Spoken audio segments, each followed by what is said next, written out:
got that force and volume. Uh-huh. It's amazing. Yeah. So we are going live, and welcome once again to the Doctors Are In. We love having you guys here with us. And Doctors Are In is sponsored by It Takes a Village Ministry, a 501c3 organization that is dedicated to creating and sustaining natural healing communities across the globe. We encourage you to learn more about It Takes a Village by going to itavministry.org, and you can always reach out to us via email or message on the website. In any case, I am here once again with the lovely Dr. Kelly Sutton and with guests. Any question is fair game. And any question, we will throw it to the whole panel and even our wonderful guests that join us. And we all brainstorm together because it truly takes a village. No one person has all of the answers. And it is only by coming together that we're able to facilitate the nourishment of all the people in the village, in the community.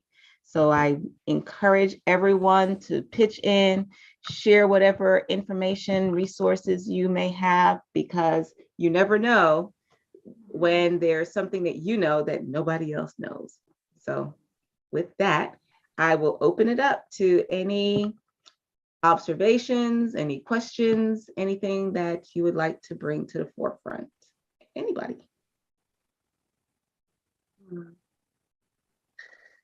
Well, I was thinking, Dr. Sutton, that from my observation, you've been under attack. And how do you support your body in that kind of atmosphere?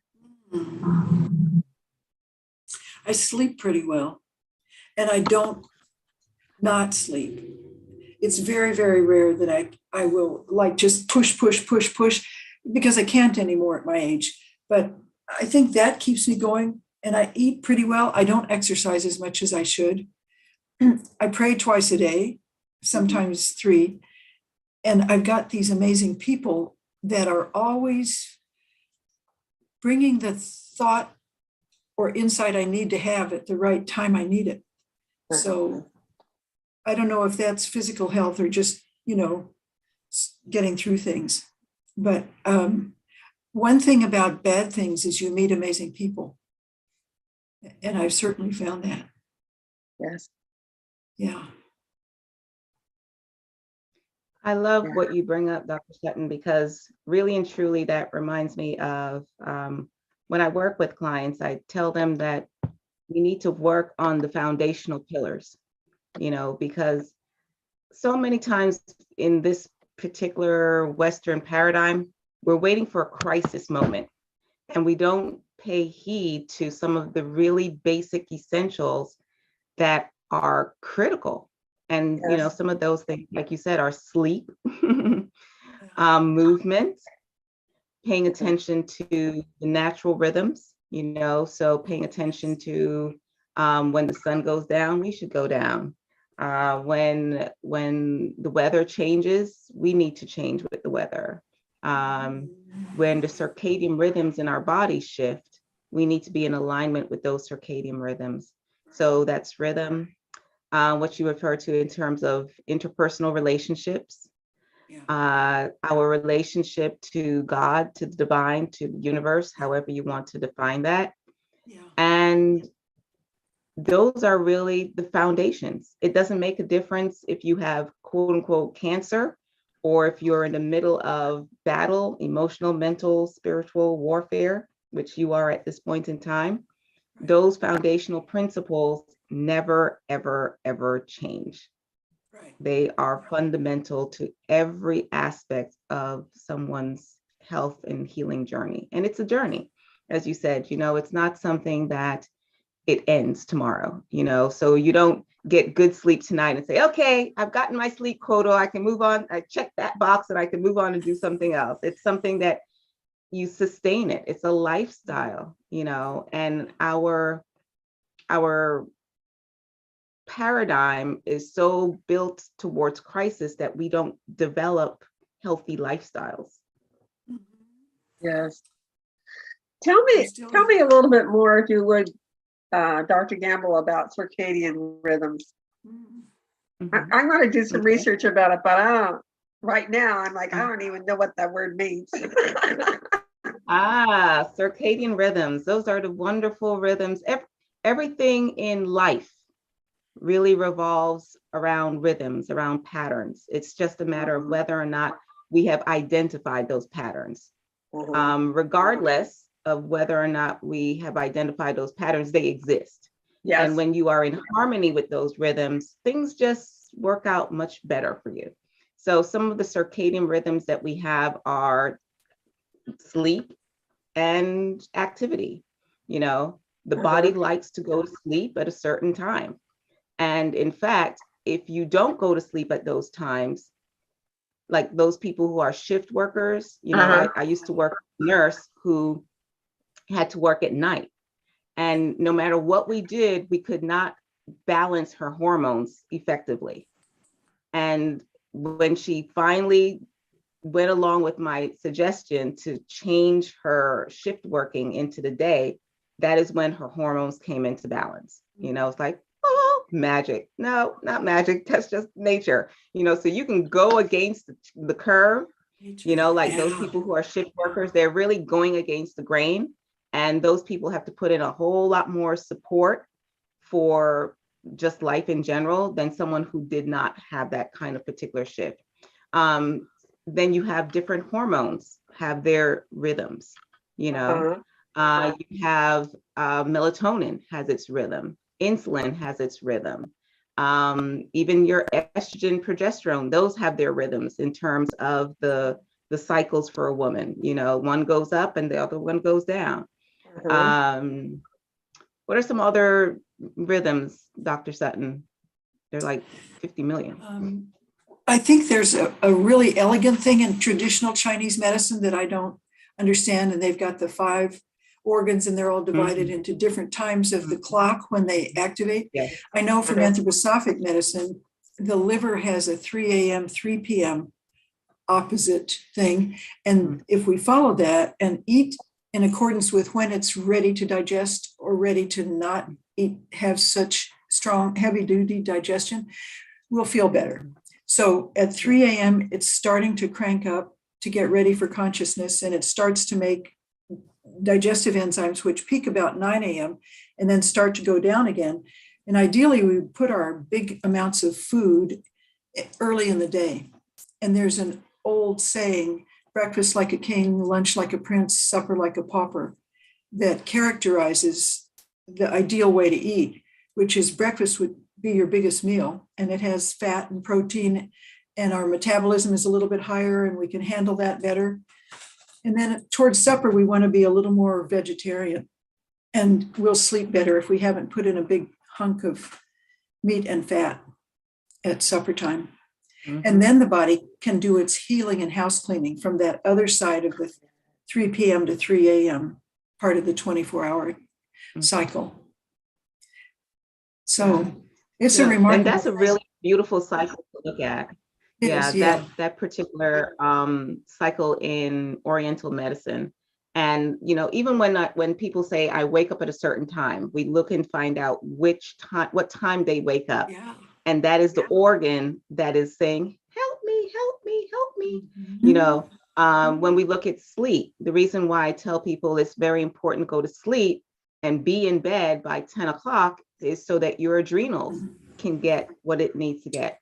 If you're not in bed by that time, then your adrenals start to reboot. So that's what people will perceive as their second wind. You hear people say, yeah, like 11 o'clock at night, I feel like changing the world. Well, you're kind of overstressing your adrenals. That is, and that's because you miss the sleep boat. So if you miss that sleep boat, then you're pushing the adrenals to start to wake you up again. And that's going to ultimately start to fatigue your adrenals. signals. So you want to catch the sleep boat between 10 and 11. You want to definitely be on your way down into sleep so that you can take yourself back into that deep beta and REM sleep, right? And so all of these different cycles are occurring, as Dr. Sutton said, you have the cycles with the liver, you have the cycles with the intestines, you have the cycle with the kidneys, you have the cycle for everything. Like I said, you have your hormonal cycles. So you have your melatonin cycle where it starts to wake up in the morning. That's why it's important to go out in the sun and open up your pineal gland so that it'll start the clock. So that if you start that clock in the morning, then by bedtime, you're ready to go to sleep.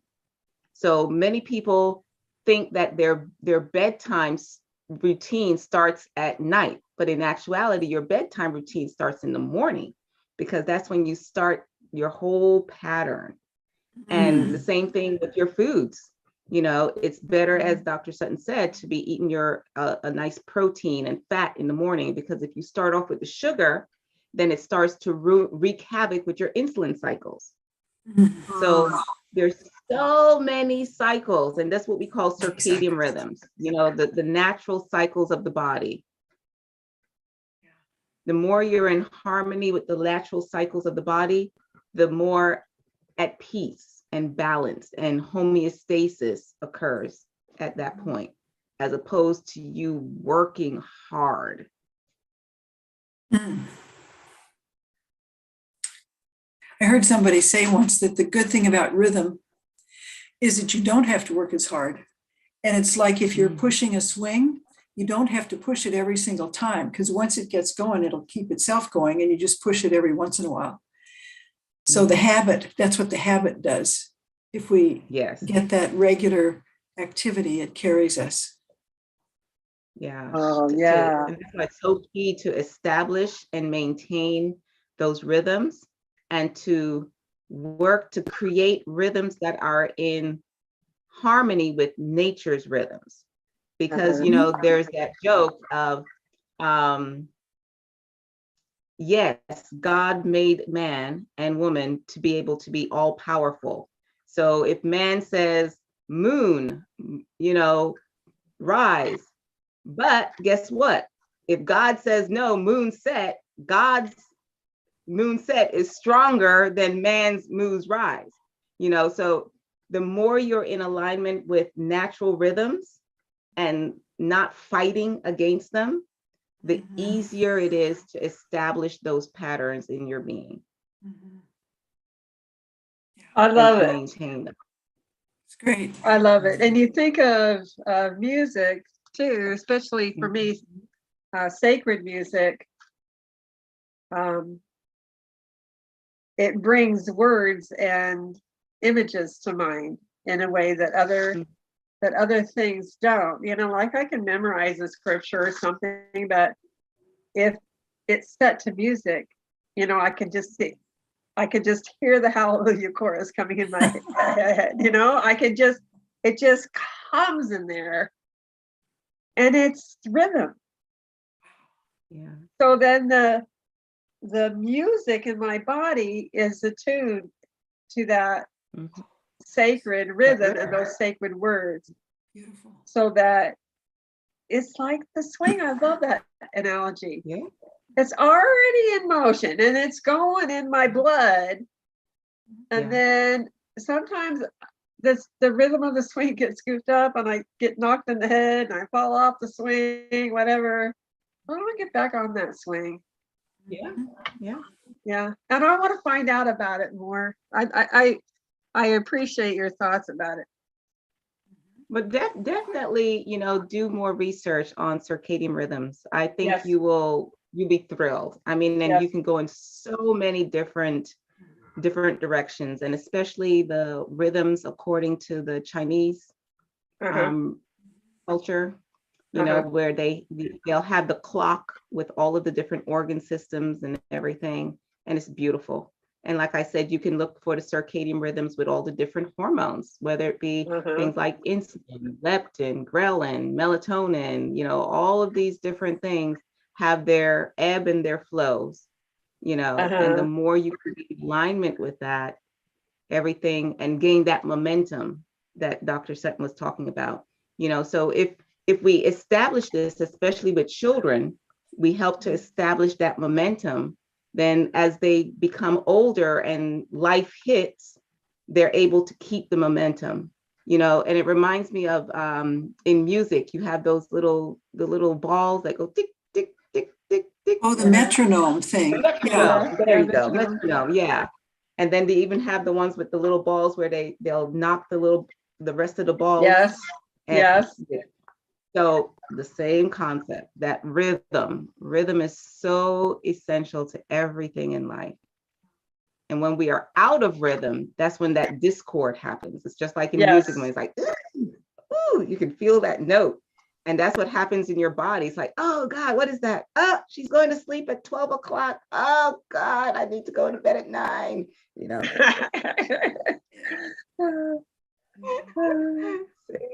Same thing. I saw a picture once of somebody who had tracked the movements of the planets in space over long periods of time.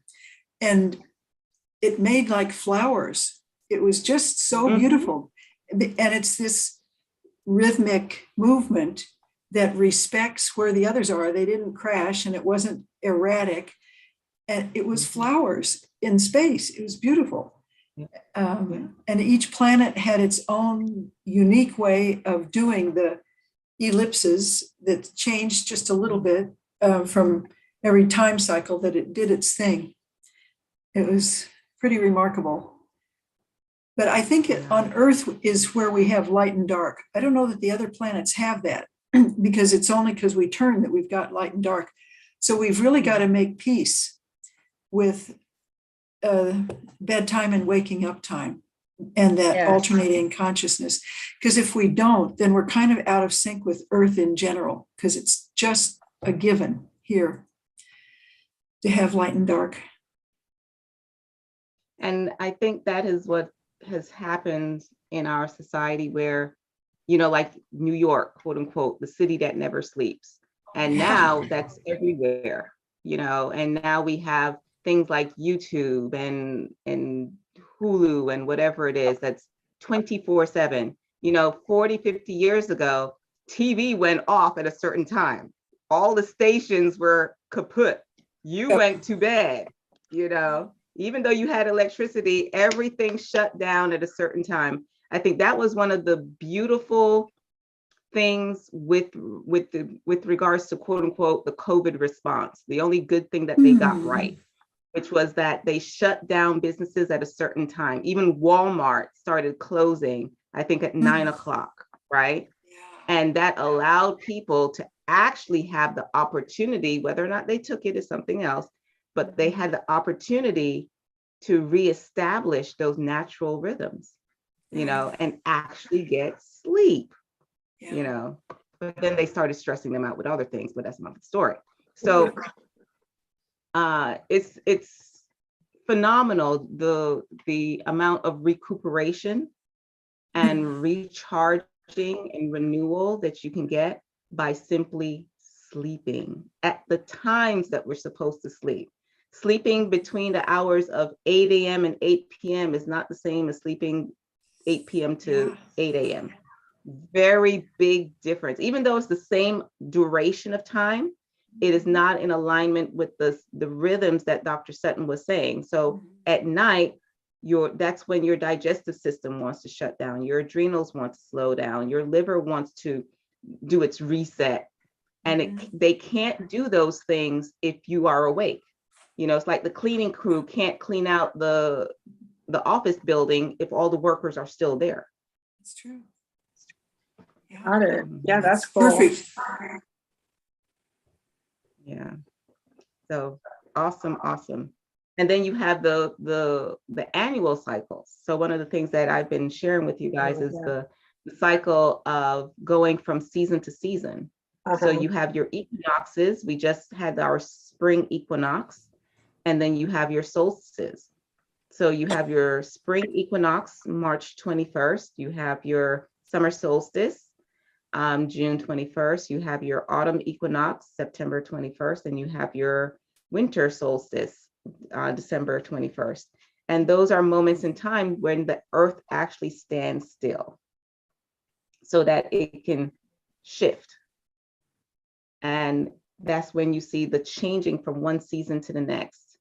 That is also when a lot of times you see the most illness, because people are not in a zone where they're able to adjust to the shift. So you'll notice that most people will get their colds and things of that nature as we're shifting from one season to the next. That's why I always encourage people, go along with Mother Nature and do your cleanses, during that cycle, because that's what Mother Nature is doing. Mother Nature is cleaning out one particular pattern and introducing another pattern. And then when you get to the solstices, that's when you have that shift from yin to yang, or from the masculine to the feminine, or vice versa. So then you have, like I said, the energy changes in the entire earth, from a more masculine energy to a more feminine energy. So you'll have the peak of the masculine energy in June. And from there, it starts to decline. And then you have the peak of the feminine energy in December. And those are what you have as your solstices. So cycles abound everywhere. Everywhere there's cycles. Yeah. Where are we right now? We have just gone through the equinox, through the spring equinox. So we are about halfway through the incline of the yang energy, or the solar energy. In June, we're going to peak in the solar energy. And that's when you have the longest day. And then from there, your solar energy or your yang energy starts to shift down. And then December, you'll have the longest night, which is the peak of the feminine energy, or the cooler energy. So we're at the halfway point of the rise of the solar energy. Nice. It's awesome stuff. I love studying that stuff. It's just amazing. And when you start to overlap the various cultures, it's just amazing how they all sync up, because we're all on the same planet. And ancient people actually observed and respected Mother Nature, unlike more recent generations that seem to have this mentality of conquer. Very, very different relationship with the world, with the earth.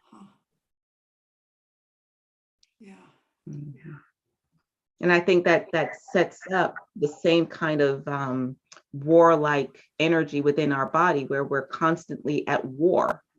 And so I truly believe that this is part of why we have so much autoimmune, where we're at war with everything else, including ourselves, that we perceive ourselves to be in conflict with everyone and everything, including ourselves. We don't live in a culture that seeks harmony. We live in a culture that celebrates conflict and division and aggression. Yes. I remember hearing the description of somebody who would be successful as bright, young, and aggressive. It's like we've lost some of those tender values, like purity and innocence. Who values those anymore? It's even hard to find children that are protected from worldly things. Little girls get dressed up in a sexualized way at too young an age. And it's a big value to lose purity and innocence. Yes. It's not celebrated. It's not protected. That's one of the things I loved when I was in Japan. That was almost 25 years ago now.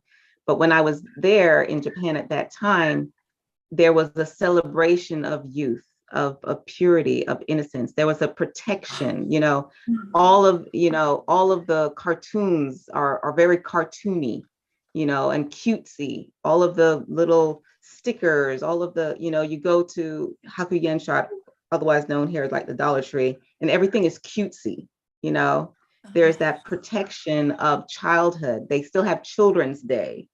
They have, even though they have a culture where they're very intense with their work, they protect family life and family values. And so they allow their workers to go to Children's Day or different events that their kids have, in this culture, it's like the opposite. We attack our children. We have pornography. It's just horrible that kids, I don't think the majority of children in this country ever get to be kids. Yeah. They don't. From the moment they're born, they're exposed to adult content.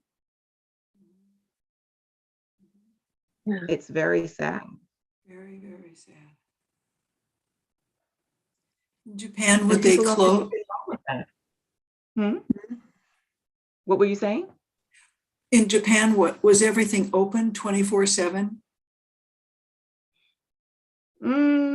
If you went to the city like Tokyo and those places, but I was in a rural fisher village, so no. I mean, the vending machines are open 24/7. So, they don't have the need to have stores open 24/7 because you name it, you can get it in a vending machine in Japan. And they'll have the vending machine in the middle of nowhere. And you're like, where the heck do they even get electricity from to have this vending machine? It's like you're driving and then all of a sudden, vending machine with hot coffee and things of that nature. And you're like, how? But yeah, they have vending machines everywhere with everything you can possibly think of. There's a vending machine for, So it's interesting, that weird dichotomy of tremendous technology and yet very, very classical values. It's that weird admixture when you go to Japan. It's beautiful actually to see. It is, yeah, wow. Well, So you have the Shinto temples and everything. Go ahead, Catherine. When we were in China, there were some things that made me really sad. We actually taught at a boarding school. And both the parents would work and they would send their one precious child to a boarding school for other people to raise. And I had that conflict because we were hired to teach at that school. And yet I saw those little children in those dormitories.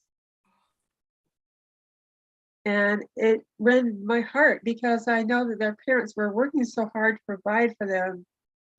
But the things that they needed as children that only parents could provide, they weren't able to do that. So, and part of it is the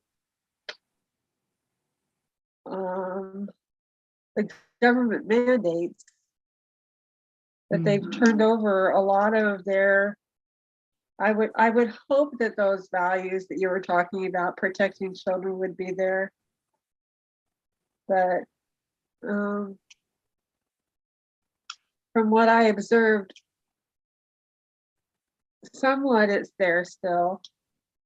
And with a lot of the people that I met, it's still there. But there is a lot of oppression and a lot of mind bending. Well, China is very different from Japan. Right. Those are very, very, very different countries because of their I was just saying political stuff. It's just such a those children are so beautiful. Those little Chinese children. I mean, it's so delightful. And I just thought, they don't have a mother there. When they're little teeny 5-year-olds are going to boarding school. Wow. Is that mandated by the government? What's behind that? Or is it just a certain certain economic class that are It's able to do yeah, that? it's an economic thing, but the people that are educated send their children away to be educated. Mhm. Because there's a supreme value of education above everything else. They see that as a way out, you know. And it's interesting that in this country, we no longer value education. No one sees it as being important.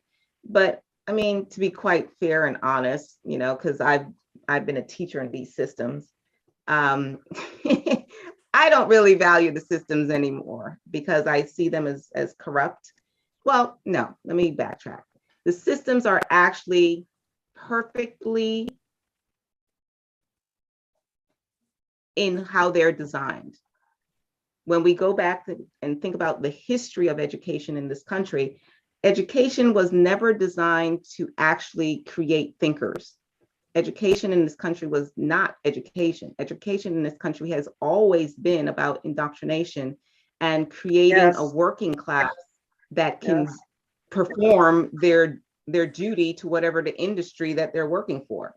It was yes, never education in the classical sense of what education means.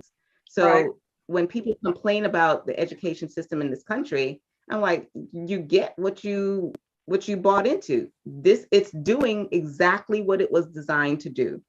And for me, the only way out of it is to get out and to create your own system that is designed on a different set of principles, you know. But Yeah. that's my 2 cents.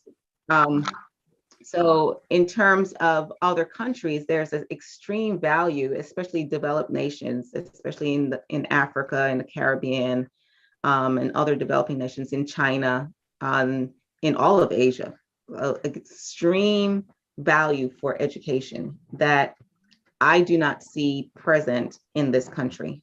I have not seen it in this country since I've gotten here. You know, I came here when I was 12, and I was appalled by the fact that people take for granted, as crappy as the system is, we take it for granted what other people would literally die for, Where you did you know. come from? Where did you live until you were 12? In Belize, Central America. Oh, Hmm. So I lived in a very different system, you know, where, I mean, you valued education there, where I yes, grew up. yes. Plus I came from West Indian parents, and you know, education is like the holy grail. Everyone Uh-huh. fights for, well, that was back in the day. You know, everything has shifted, you know, so Yeah. the entire world seems to have bought into the American paradigm for everything, whether it be quote unquote how we perceive health, or how we perceive education, how we perceive our social structures, our economic structures. Everyone seems to think that this is the holy grail that everyone should strive for. I would say that there is a subculture.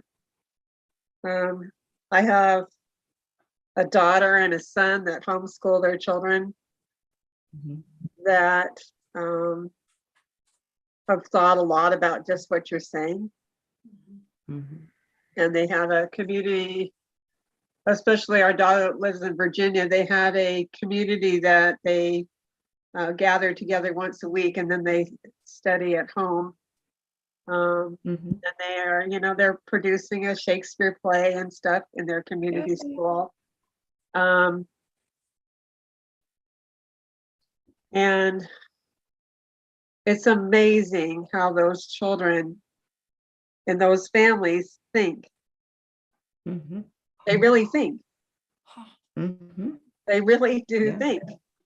And we have a family book club, and the oldest daughter in one family stays right in there with the adults the whole time. She's just right in there. Um, and she has amazing questions. And I'm like, are you 11 years old? um, so I wouldn't say it's everybody. Yeah. You know, we And have five that's really, children. We have 5 children, and this is 2 of the families. yeah. But the one family that um, has a junior high age son. Went right along with the party line for the whole COVID thing. Mhm. They're having the most trouble with coming out of it. Yeah. And that really, bringing it back to It Takes a Village, that is really the vision of It Takes a Village. When we started our non-for-profit over 25 years ago, and we had our communities, we started in Jacksonville, and it was basically based out of the homeschooling community. And Yes. we had, when we left Jacksonville, there were like 50 families that were in the organization. And we had a homeschool co-op. So we met twice a week, and different parents would teach different lessons. So I was the math person because I love math. We had another person who did the science. She later on went on and got her nursing degree. We had another person do arts and crafts. Another person did, PE, and, we went on trips and things of that nature, so that we were able to give our children a rich experience with homeschooling. One of the challenges with homeschooling is making sure that your children aren't isolated, that they still get to interact with other children and develop those interpersonal skills. So we had that. We had the women's group. We had the health food co-op where we ordered in bulk together. We had the child care co-op. We had the elder care co-op.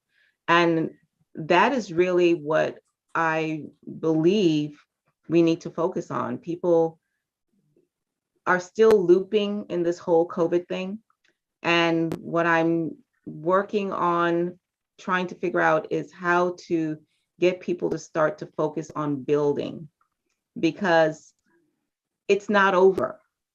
They're just kind of taking a breather. And, this is the classic paradigm of manipulating people. You can only push them to a certain point, then you let up just a little bit, and then you go at them again. So I Yeah. tell people, like my daughter's like, oh, they're lifting the restrictions on the masks and because she's a flight attendant. I was like, uh-oh, I better get my flight, my mommy pass flight in for now, because they're going to come back again, and it's going to be even more restrictive, because they're going to be like, see what happened before? Now we've got to wear 4 masks instead of 2 masks. And people think I'm joking, but it's they're just getting us ready, just getting us ready for the next round. And so what I'm saying is, given that possibility, we need to create, like you said, those communities where we can opt out of certain general interactions, and we have a support system for ourselves. And that, I believe, is where we need to focus. I know a lot of people are focusing on still the hoorah and legislation and this and that and tara what. I think those things are going to pass, because people have bought into that paradigm. And, they've done surveys on what people think about putting certain laws into place, and they go ahead with it because they're so paranoid, they're so fearful. And the only thing that can combat fear is love and support. All the statistics in the world are not going to change the minds of people who are locked in the fear paradigm. The frontal cortex shuts down. The amygdala is like, and unless you can get them to calm down, and the only thing that gets people to step out of that fear is helping them to find a zone of peace, and that's where community comes in. We have to start building community where people can feel safe. And when they feel safe, then they're able to let their guard down and open up and receive, Okay. Well, it's not for me to be in the position you are in, Dr. Sutton, but thank you. Mm-hmm. Yes, thank you. Thank you for saying that. You're welcome. Yeah. And you too, Dr. Gamble. You know, you're like, okay, you better you get a fire started under me, and I'm like, okay. But wait a minute, I can't. Yeah, okay. Well, we do that for each other. Yeah. It's so wonderful because we're doing something. Yeah. We're Being doing proactive. Exactly. going to bed on time is something. Yes. Yes. It is something. Getting some sleep. It is major. Supporting, figuring out in the first place where my adrenals are in my body and what they do and how I can support them is something. Mhm. Because it allows my body to carry out the ideas that I have, and the brightness and the joy and the energy. So for me, it's a time of revamping and going back and realigning. So rhythm swinging back and forth. Yeah. Yeah. That is beautiful. I love that. It's as Gandhi says, be the change you wish to see in the world. Every change begins with me. I can't change anything out there until I have the ability to shift what's in here. You know, we get so caught up with everything out there and we forget this is where it starts. Yes, this is where it So starts. going to sleep, loving, finding your adrenals, which are right there above your kidneys, you know, and massaging your adrenals, massaging your kidneys, because that's also your fear center. That's where you lodge and hold on to fear, in your kidneys. So, you know, when you massage your kidneys and you're like, it's okay, faith over fear, it's okay, you know. What we talk about, the heart lock-in, you know, bringing that energy into the heart, and especially with children, very, very powerful, just for them to feel that sense of awareness, to feel and hear their own heartbeat. Can you imagine? There's certain kids that have never actually had the calm in their lives to just go inward and sense their own heartbeat, and to allow that heartbeat to lull them to sleep into a zone of peace and tranquility. So what you say is the key, my dear Kate. You know, you start with you start with the little things that make a big, big difference. Uh-huh. It's almost your bedtime, Dr. We're talking about it. It's dark outside. Really? It's dark for you already? Yep. Oh, wow. Yeah, we still have bright sunshine here, I tell you. Huh. Yeah. It kind of throws me off when we do that changing of the time. It's like, Oh, what the? yeah. Oh, goodness gracious. So, yeah. So my question, ladies, is how can we bring more awareness of this resource to people? Because we would like to be able to serve more people. So that's my question.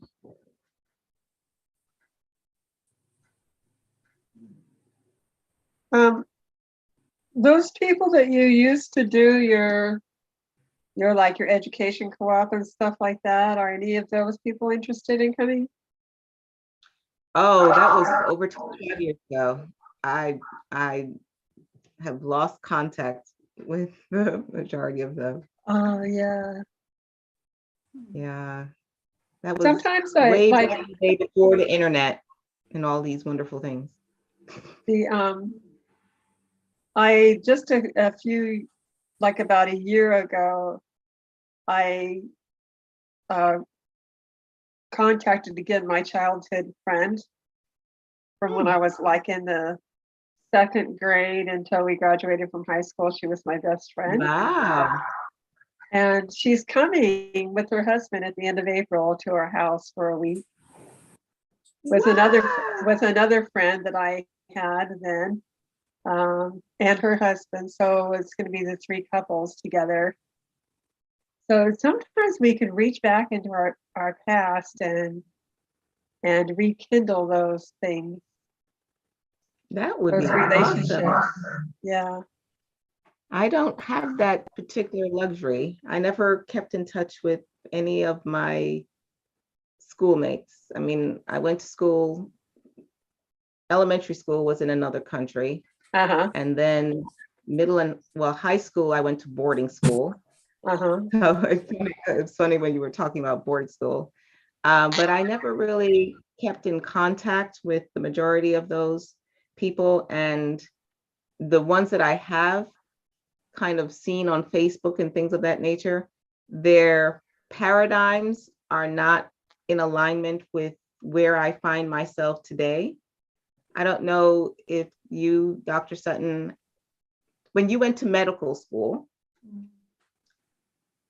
do you still hang out, quote unquote, with some of the people that you went to medical school with? No. They're in a totally different boat.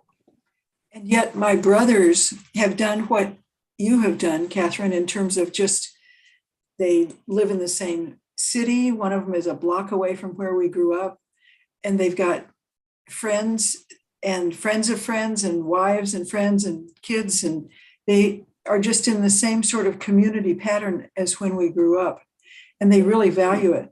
They're very happy with it. Uh-huh.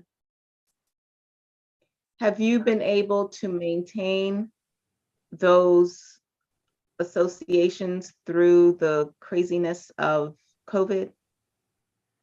Well, that's when they stepped up a lot. Oh. Because I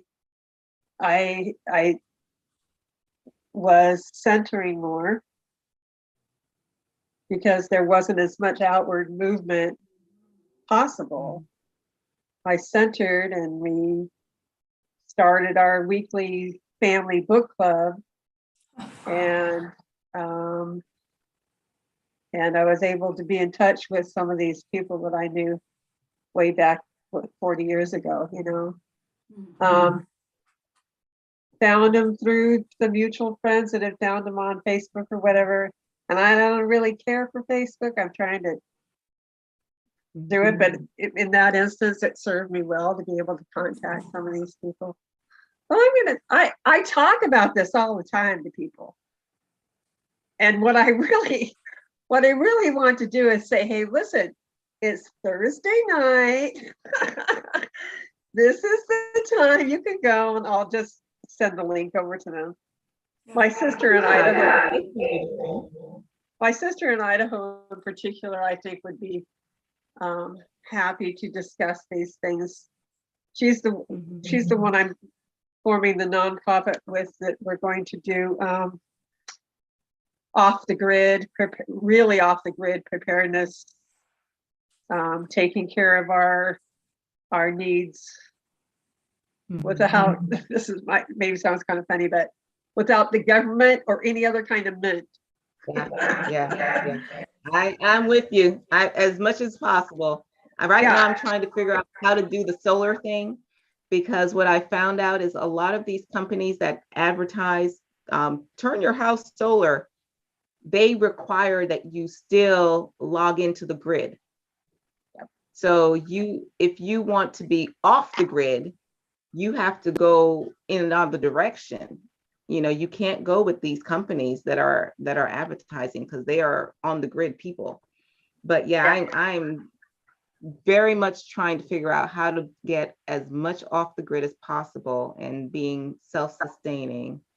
So I would just like to know how we can better serve, because I believe that there are people out there who have questions, and Dr. Kelly Sutton and I, we love doing research, so we love looking into things. If we don't know it off the top of our heads, we love having homework to do. Yes. And that's why I would like to find out if there are people that you know that have questions about anything pertaining to health, that, you know, they're just that kind of head scratching, they're dealing with a certain decision that they have to make, and they would like to get more input or see different options, you know. So how do we get to people that have questions, that are seeking answers, that are seeking a fuller picture, let's put it that way, so that we can serve more people and keep this family growing? Because the other part is to help people to see that they're not alone, and to hear different voices, and to have that sense of community, that sense of village. Mhm. Mm. So thank you for joining us tonight. Greatly, greatly appreciated. And we will see you next month. Remember, invite as many people as you wish, Okay. because we are here to serve, and there is no charge. And we love, love, love having conversations and questions. And if they have questions that they want to send in, all the better, because then we have time to do even more research and have more resources available when we come to share. Is that the 21st, Michelle? Whatever the third Thursday is, I don't have my calendar in front of me. Is that the third Thursday? I'll know in a minute. Let's see. Who has a calendar he or she can pull up? Yes, it is, because April starts Okay. on a Friday. So it's Oh, yeah. That makes sense then. Yay. great. And Thank so you. we are going, for those of you who are within the Christian tradition, may you have a wonderful Easter, because I think Easter will be here before we meet again. So enjoy your period of Lent, and have a wonderful Easter. You as well. Right. Thank you, everyone.